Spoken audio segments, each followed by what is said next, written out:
प्यारे बच्चों, Varun sir classes के यूट्यूब मंच पर आप लोगों का स्वागत है। हम आज बेटा आप लोगों को प्रत्यावर्ती धारा और ट्रांसफार्मर से संबंधित कुछ चीज़ों के विषय में बताएंगे। देखिए क्या होता है ट्रांसफार्मर। पहले हम ट्रांसफार्मर से ही शुरू करते हैं। ट्रांसफार्मर क्या होता है प्यारे बच्चों? ट्रांसफार्मर एक वैद्युत युक्ति है, एक सिस्टम है, व्यवस्था है। यह काम क्या करता है बेटा? यह हाई वोल्टेज को लो वोल्टेज में बदल देता है और लो वोल्टेज को हाई वोल्टेज में बदल देता है। यह ट्रांसफार्मर का उपयोग यह अल्टरनेटिंग करंट में यानी एसी करंट में इसका प्रयोग किया जाता है बेटा। इसका प्रयोग डिस्ट धारा के अंतर्गत या डिस्ट धारा में इसका प्रयोग नहीं किया जाता है। और एक चीज़ ये जान लीजिए, इसका परिभाषा क्या है कि ट्रांसफार्मर एक ऐसी युक्ति है या एक ऐसी वैद्युत युक्ति है जिसके द्वारा वोल्टेज के मान को घटाया तथा बढ़ाया जा सकता है। यह अन्योन्य प्रेरण के सिद्धांत पर कार्य करता है। अर्थात बेटा यह अन्योन्य प्रेरण के सिद्धांत पर काम करने वाला एक ऐसी युक्ति है जो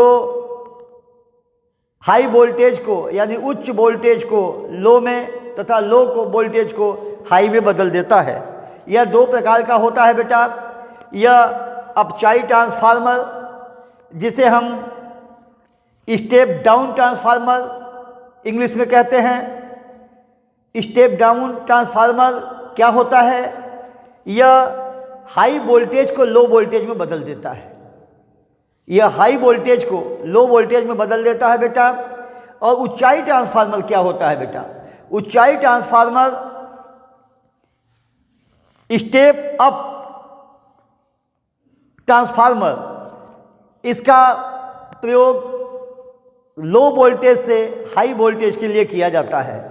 जिस क्षेत्र में जो अल्टरनेटिंग करंट एसी करंट से हम लोग घरों में इसका उपयोग विद्युत उत्तर प्रदेश या किसी पावर कॉरपोरेशन द्वारा जो इसका प्रयोग किया जाता है, यह अल्टरनेटिंग करंट होता है बेटा। और यह अल्टरनेटिंग करंट जो है एसी करंट, मान लीजिए हम इसके विषय में कुछ आपको बता रहे हैं। जहाँ से विद्युत को बनाया जाता है, जहाँ से विद्युत उत्पादन होता है, वहाँ से विद्युत उत्पादन करने के बाद इसे हाई वोल्टेज वहाँ से निकाला जाता है बेटा। और जगह जगह क्षेत्रों में इसे लो वोल्टेज में बदला जाता है। फिर वहाँ से भी हमको 11,000 वोल्टेज की सप्लाई बनाई जाती है। फिर 11,000 वोल्टेज से फिर हमारे घर में या आपके घर में जो विद्युत का सप्लाई होता है यह 220 वोल्ट का होता है बेटा। कहने का मतलब जहाँ से विद्युत का उत्पादन हुआ वहाँ से इसको स्टेप डाउन ट्रांसफार्मर का प्रयोग करके विद्युत को उतारा जाता है। जो आपका पावर हाउस होता है, यानी यहाँ अपचाई ट्रांसफार्मर द्वारा यानी हाई वोल्टेज को लो वोल्टेज में, जहाँ बन रहा है विद्युत वहाँ हाई वोल्टेज है और जहाँ उतारा जा रहा है वहाँ लो वोल्टेज किया जा रहा है। लो वोल्टेज करने के बाद 11,000 वोल्टेज की जो सप्लाई सड़कों पर तार वायर द्वारा भेजी जाते हैं, यहाँ 11,000 वोल्टेज की सप्लाई होती है। और 11,000 वोल्टेज को ट्रांसफार्मर द्वारा, इसी ट्रांसफार्मर द्वारा, स्टेप डाउन ट्रांसफार्मर द्वारा ही इसे जो उपभोक्ताओं को 220 वोल्ट का जो विद्युत का सप्लाई किया जाता है, वहाँ अपचाई ट्रांसफार्मर का ही उपयोग करते हैं बेटा। लेकिन अगर कुछ क्षेत्र में बेटा बिजली फेस या किसी कारणवश बिजली की आपूर्ति बाधित होती है तो वहाँ पर पूरा 220 वोल्ट का सप्लाई नहीं मिल पाता है, कहीं 180, कहीं 160, 65 मिलता है, तो वहाँ हम ऊंचाई ट्रांसफार्मर का प्रयोग करते हैं। इस ऊंचाई ट्रांसफार्मर द्वारा हम लो वोल्टेज को हाई वोल्टेज में बदलते हैं बेटा। तो ये हम आपको जनरल चीज़ों में जो सामान्य जानकारी से संबंधित थी इसके विषय में बता दिए। और ट्रांसफार्मर में के विषय में कुछ परेशानियाँ होती हैं। क्या परेशानियाँ होती हैं? इसमें ऊष्मा का बड़ा ह्रास होता है। मेरे प्यारे बच्चों, अब समझिए ऊष्मा का ह्रास कैसे होता है।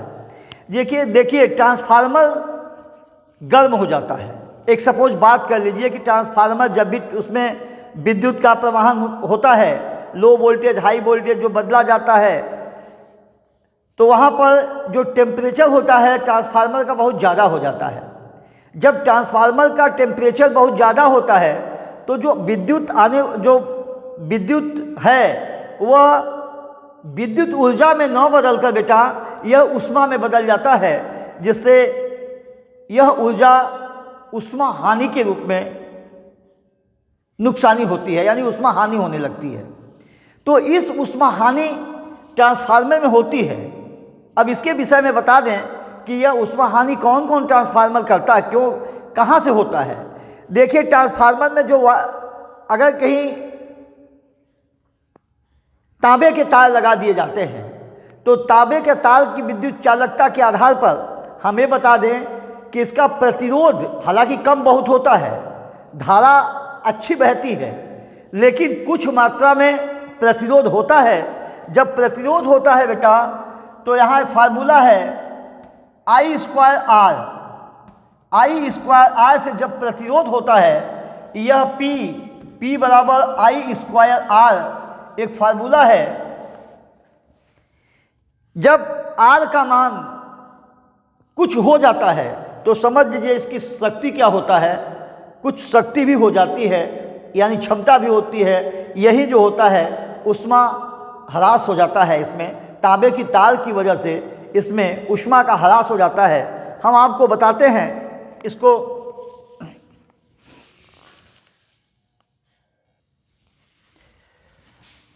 देखिए बेटा, यह ट्रांसफार्मर में ऊर्जा की बहुत हानि होती है बेटा। क्या क्या ऊर्जा की हानियाँ होती हैं इससे संबंधित हम आपको बता दें। ट्रांसफार्मर में सबसे पहले ऊर्जा की हानि के विषय में भी बताए थे बेटा कि तांबे के तार से हानि होती है। क्या होती है तांबे के तार से हानि? पहले बता दें कि तांबे के तार जो एक अच्छा विद्युत का सुचालक है, तो विद्युत का अच्छा सुचालक वही होता है बेटा ना जिसमें प्रतिरोध का मान कम होता है। जरा सोचिए जरा हमारी बात को।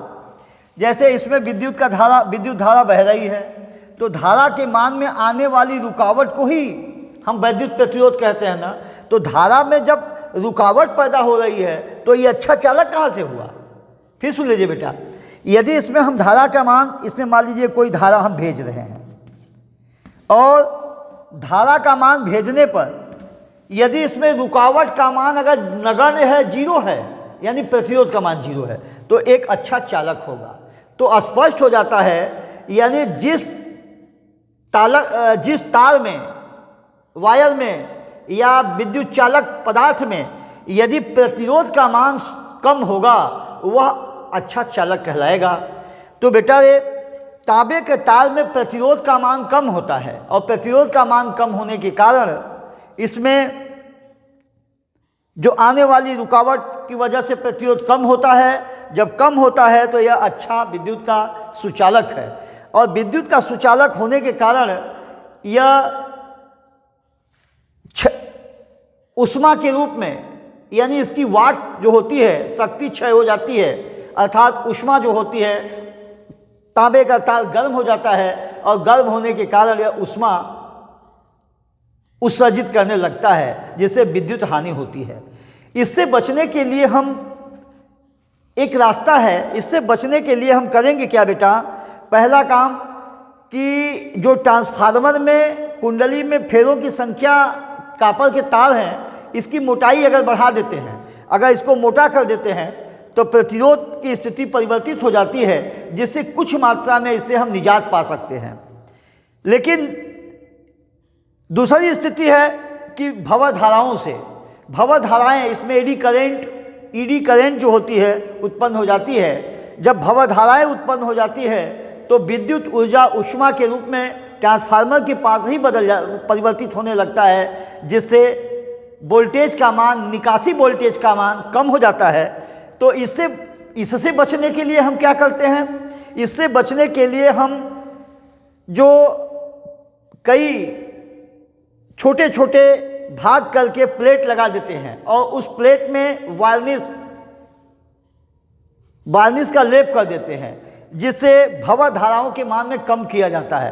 अब जब हम भंवर धाराओं का मान कम कर रहे हैं, इसके भंवर धाराओं के आयाम को, हम फ्लक्चुएशन को कम कर रहे हैं, तो यहाँ शैथिल्य हानि होने लगता है, यानी भंवर धाराओं के मान गिरने लगता है। तो यहाँ शैथिल्य हानि की स्थिति उत्पन्न हो जाती है। और तीसरा फ्लक्स हानि हो जाने लगती है। यानी 4 तरीके से ट्रांसफार्मर में हानि होती है। एक तो तांबे के कारण उत्पन्न होती है, भंवर धाराओं से विद्युत ऊर्जा क्षय हो जाती है ऊष्मा के रूप में, शैथिल्य हानि की वजह से और फ्लक्स हानि की वजह से। यही ट्रांसफार्मर का व्यवस्था है बेटा। एक टॉपिक हम ट्रांसफार्मर के विषय में आपको बताए हैं।